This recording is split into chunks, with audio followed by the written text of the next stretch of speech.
August the 27th, Sir John Simon has repeated the Prime Minister's declaration of the British attitude in the event of German aggression against Czechoslovakia, particularly if France were compelled to intervene. On August the 31st, the British ambassador in Berlin gave a strong personal warning to the German State Secretary in the same terms. He repeated this urgent warning on the 1st of September to Herr von Ribbentrop. The British representations, said Mr. Chamberlain, had taken the form of personal warnings to avoid the possibility of giving a public rebuff, such as had taken place on May the 21st. On September the 3rd, the British minister in Prague had pressed for immediate and unreserved concessions up to the limit. A week later, during the Nuremberg meeting, the British ambassador had repeated Sir John Simon's declaration to General Goering, Herr von Ribbentrop, Dr. Goebbels, Baron von Neurath, and Herr Leipziger. No personal representation was made to Herr Hitler himself because such action might have had an effect contrary to what was intended.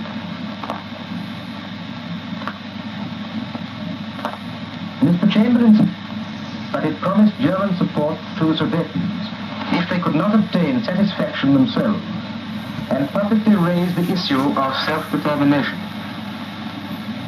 The Nuremberg speech was followed by serious rioting in the Sudeten areas, and martial law was immediately proclaimed. A highly critical situation arose, for German troops were concentrating on the Czechoslovak frontier, and the Czechs might mobilize. At this stage, said Mr. Chamberlain, he resolved to go to Germany himself to see Herr Hitler. He knew that such a step meant criticism on the ground that it was undignified, and that failure would bring disappointment and resentment. At Berchtesgaden, Mr. Chamberlain said that he very soon became aware that the situation was more urgent than he had realized. Herr Hitler demanded the right of self-determination for the Sudetens, and said categorically that rather than wait, he would be prepared to risk a world war. Herr Hitler complained of British threats against Germany, but Mr. Chamberlain had answered that it was necessary to distinguish between a threat and a warning, and that Herr Hitler would have had just cause for complaint if he had been led to believe that Britain would in no circumstances go to war with Germany. Mr. Chamberlain received a strong impression that Herr Hitler was contemplating an immediate invasion of Czechoslovakia, and asked Herr Hitler why he had been allowed to travel all the way to Berchtesgaden, since it was evidently a waste of time. Herr Hitler then asked Mr. Chamberlain for an assurance that the British government accepted the principle of self-determination. If so, he was quite ready to discuss ways and means of carrying out that principle. Mr. Chamberlain then told Herr Hitler that before giving such an assurance, the British cabinet must be consulted.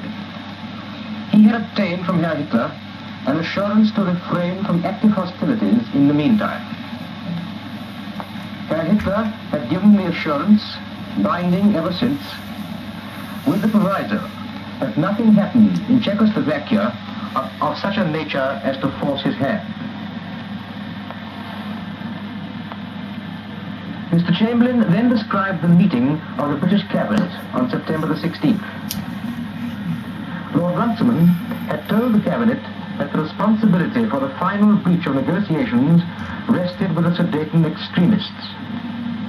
He was of the opinion that cession of the Sudeten areas was inevitable, and that they should get this self-determination in areas where they were in a majority.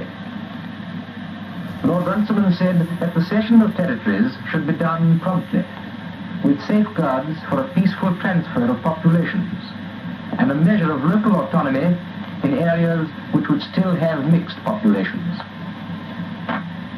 Lord Runciman was further convinced that Czechoslovakia should follow an entirely neutral policy, like Switzerland.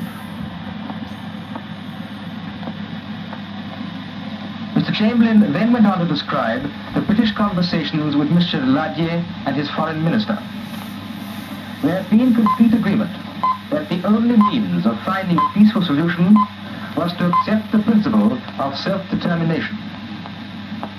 Accordingly, the British and French ministers in Prague had urged Czechoslovakia to transfer to Germany all areas with over 50% of Sudetans in the population.